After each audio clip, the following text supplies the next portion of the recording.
When you're younger, they tell you drink your water, get more sleep, make sure that you're staying active. But instead, we eat pizza, stay up until 2 o'clock in the morning, and just like do all these things that we're not actually supposed to do. And it wasn't until I seen my PCP and I went to her with an issue that I had been having for years, and she was like, oh, you can change that with diet and lifestyle.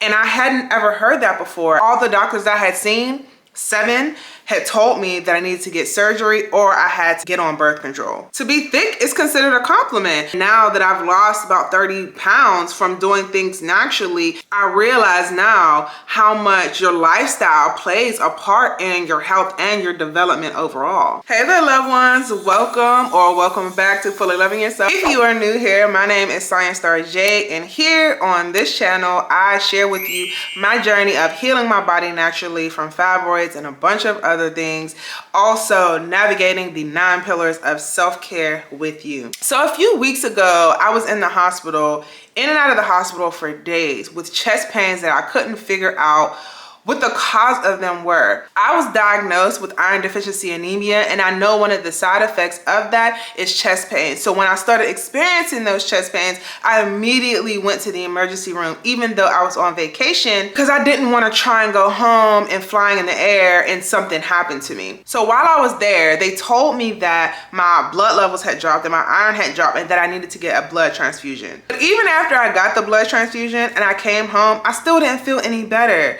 So I reached out to my social media network and I asked the people in my network, hey, I've been having chest pains for the last 2 weeks. What could be an alternative method of figuring this out? And one of my massage therapy peers actually told me that I could have a trigger point in my sternum. It's something that she gets often from doing massage therapy. And so I went and I checked my sternum for trigger points and I had one. So shout out to Kanique from Need That Massage based in Raleigh, North Carolina. Girl, you really saved my life because I thought that I was on the verge of dying. Like I was here at home crying every day, trying to figure out what was going on with my heart, if my heart was failing. Like I was tripping. So now that I've been pain-free for about a week and a half now, I figured I could go ahead and talk about it because it was really a scary experience. But they thought that I was having the chest pains due to my iron, and that wasn't the case. So I really want to talk about the power of alternative healing and also how I've been using my lifestyle as medicine. So like I said, I had seen about 7 doctors until I got to my PCP, and she told me that I could heal my fibroids by switching my diet and lifestyle. She said there were a lot of studies done that supported this. So I was like, oh, I'm gonna take her word for it. So I consulted with different womb wellness coaches, different nutritionists, different people who study food and medicine and herbs to determine what would be the best course for me. Now, along this journey of changing my lifestyle, it hasn't been easy. I've been doing this for the last 2 or 3 years, just trying to redo everything and relearn everything that I've learned through childhood, through just growing up as an adult, having to unlearn a lot of the behaviors that I have as it relates to food and my lifestyle. So the first thing that I started to do was I started to change my diet. I already didn't eat pork or red meat. I did eat pork and red meat a little when I started dating my fiance because that's something that he would like to cook and feed me. And you know, I backtracked a little bit, but then I realized how it was affecting my body and I was like, yeah, I can't do this anymore. So I took out beef and red meat from my diet in 2019, 2020. And then in fall of 2020, I took out dairy. Now that, I will say, was a challenge for me. But when I realized how much better my body functioned after I took dairy out of my diet, I can't go back. I breathe better when I'm not eating dairy. Like before, when I ate dairy, I was always congested and I couldn't breathe as best as I should have been breathing. And it was just interesting to me how my sinuses and my allergies cleared up after I stopped eating dairy. And I've always eaten a very carb heavy, sugar heavy diet. And I love to cook, I love to eat, I love to feed people, but I started noticing that a lot of things that I was putting into my body was making me feel bad. It was making me sluggish and tired. And I was like, I don't want to live like this anymore. I said in one of my previous videos and like one of my vlogs that I'm not used to eating like raw fruits and vegetables. Like I'll do it, but it's not my go-to. You know, I like to eat like Alfredos and like crunchy things. And I learned that that is a sign of like emotional trauma. So just doing a lot of research and like learning all of the ways that how we eat and what we eat affects our body and tells us more about ourselves is another way that I'm using, you know, lifestyle as medicine to heal my body. So instead of eating like pancakes and bacon and eggs for breakfast, now I'll have a smoothie, or I'll break my fast with some fruit like a mango or pineapple or chia seed pudding or something like that. That's actually going to be better on my digestive health and just help me to get through the day. When I start my day eating heavy carbs, I'm tired. If I eat a muffin for breakfast, I'm all over the place mentally and emotionally because of the high sugar intake. And when you start tapping into your body and paying attention to how the things you eat make you feel, you'll start wanting to take some of those things out too, hopefully. And also, eating things that your body doesn't like just stresses your body out. And I'm learning more about the mind-gut connection and how your gut is really your second brain. And so all the things that you put into your stomach influence how your day's gonna go. So if you're eating foods and consuming things that are high in nutritional value, you're getting your vitamins or your minerals for the day, and you have a better day. You sleep better, you're more productive, like you just have an overall better day. And I wasn't experiencing that, and I was always depressed and always just going through a lot of intense negative emotions because I wasn't eating the right things. And I'll be honest and say, like, still it's hard for me to change and like not revert back to the way that I used to be. Like, I still like to eat things that I grew up eating. You know, I haven't had a little Debbie snack in years. And that was something that I used to eat for breakfast every day in high school and college. I remember when I was in college on the dance team, I had trouble running. I was always out of breath.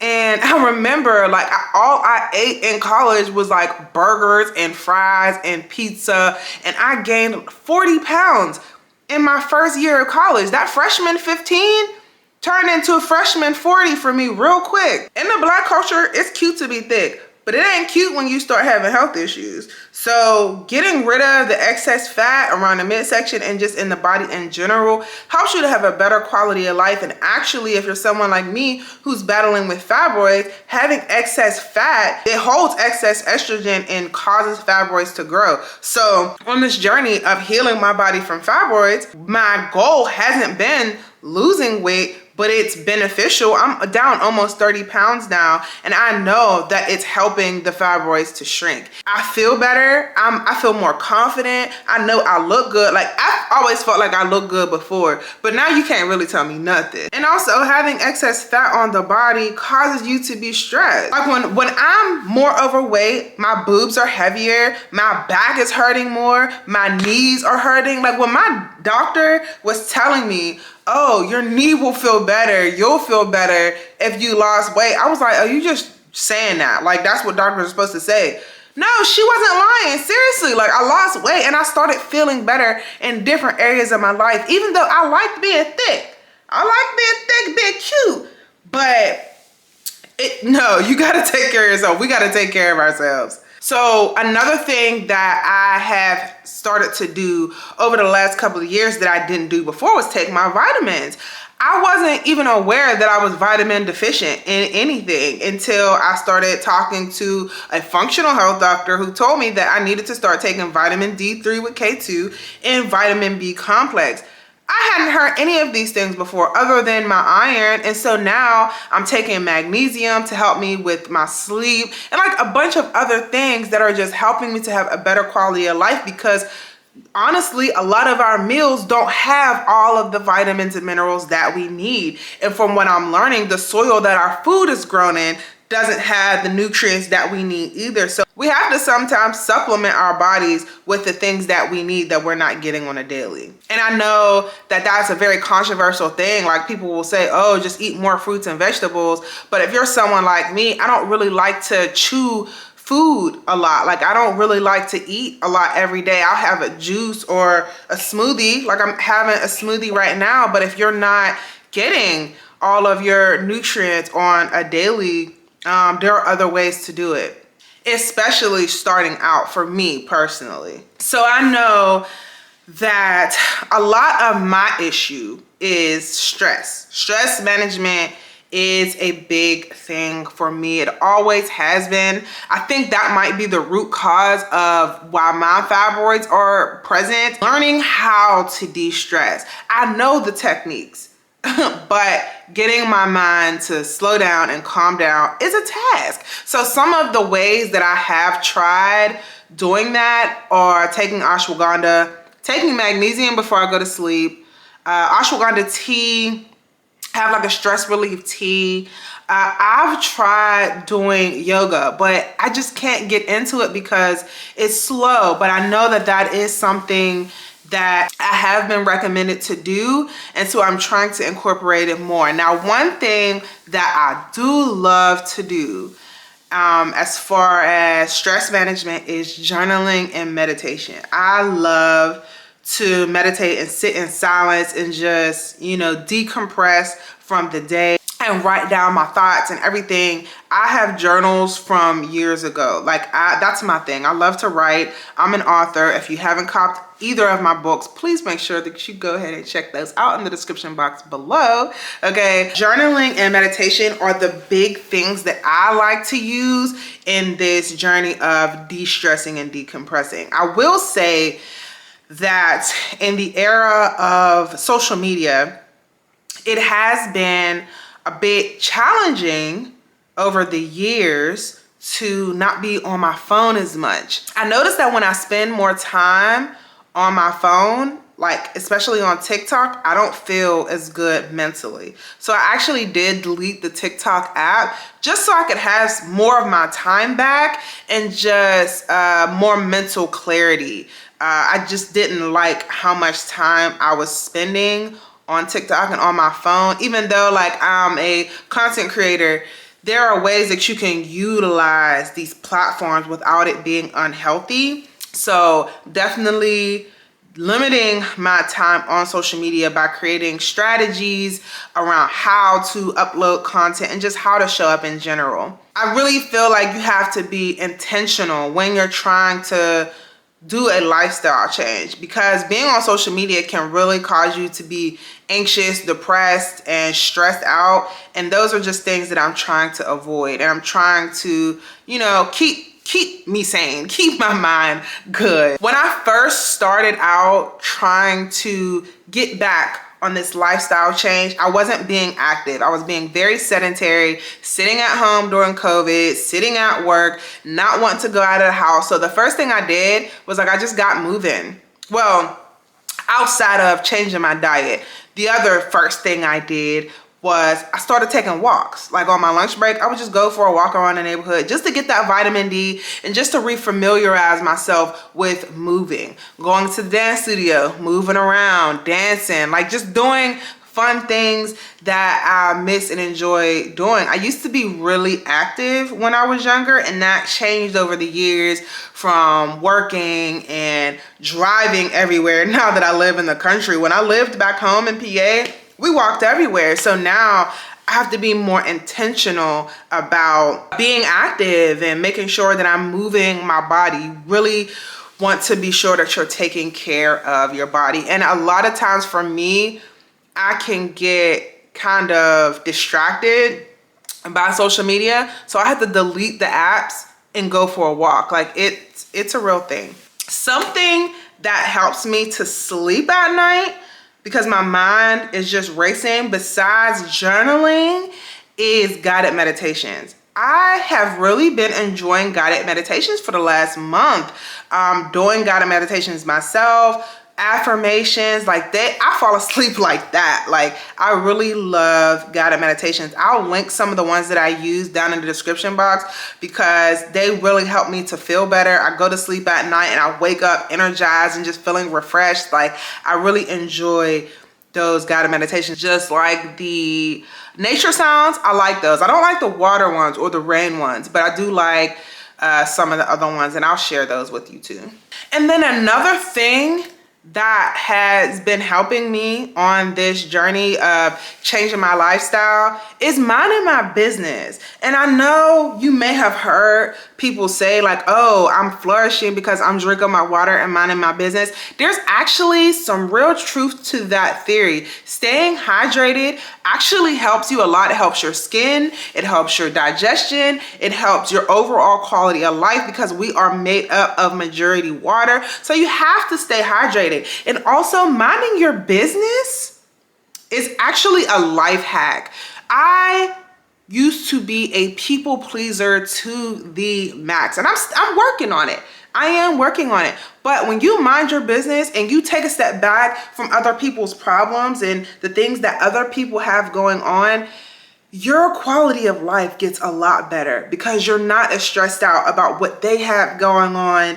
And I moved away from home, and a lot of times I find myself stressing about what's going on at home, and they're like, don't worry about it, we got this. And I'm like, you know what, you do got this. Let me go ahead and mind my business and take care of what I have going on, because if I'm not good, I can't help take care of nobody else. So minding my business and drinking my water has helped me tremendously with stress management. Okay, that's a real life hack.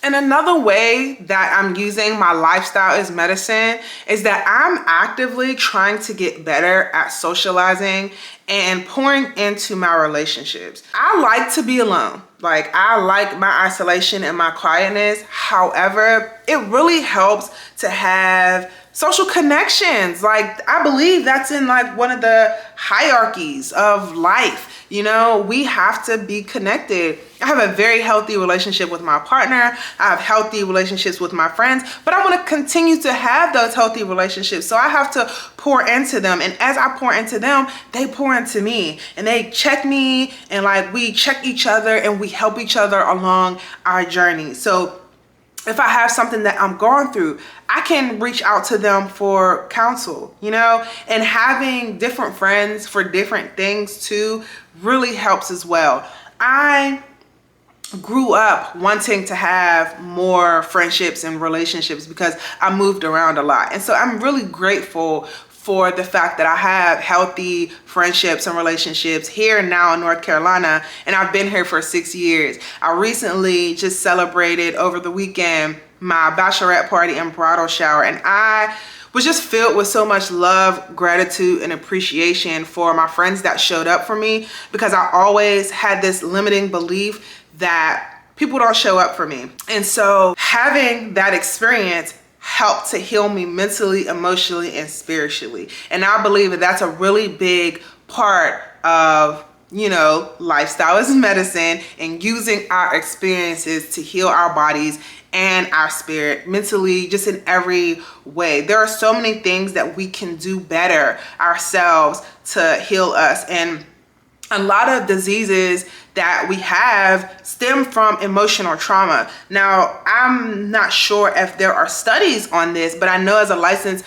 massage therapist that we learn about somatic release and how massage helps with traumatic experiences. And, you know, it's therapeutic. Trauma and your traumatic experiences can get trapped in your muscles and your body. If you haven't read The Body Keeps the Score, I definitely recommend checking that out, because when I had my first somatic release, I was crying and I could not stop.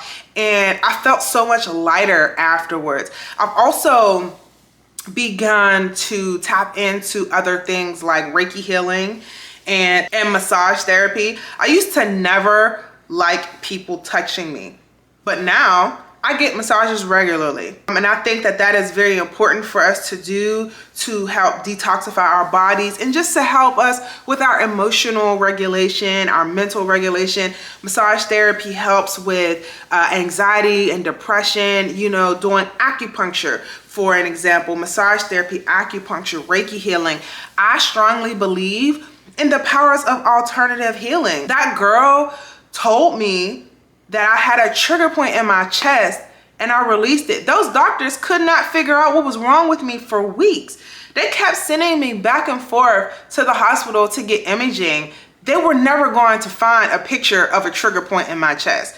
So being aware of the fact that there are alternative methods of healing could really serve you well. Going to the doctor helps a lot to make sure that you're taking care of the things that you need to take care of. But I will say that you have to be your first physician. You have to be your first doctor, like, because they don't know how you're feeling on a day-to-day. So keeping track of how you're feeling, keeping track of the things that you're eating, how much water you're consuming on a daily. They don't know these things. That's why they ask you then when you go to the doctor. They are trying to keep track of everything that you have going on, but you are in your body every day. So I make sure that I'm tracking my meals by meal prepping. I'm making sure that I'm using apps like MyFitnessPal to track where I'm at, making sure that I'm taking care of myself in the way that I need.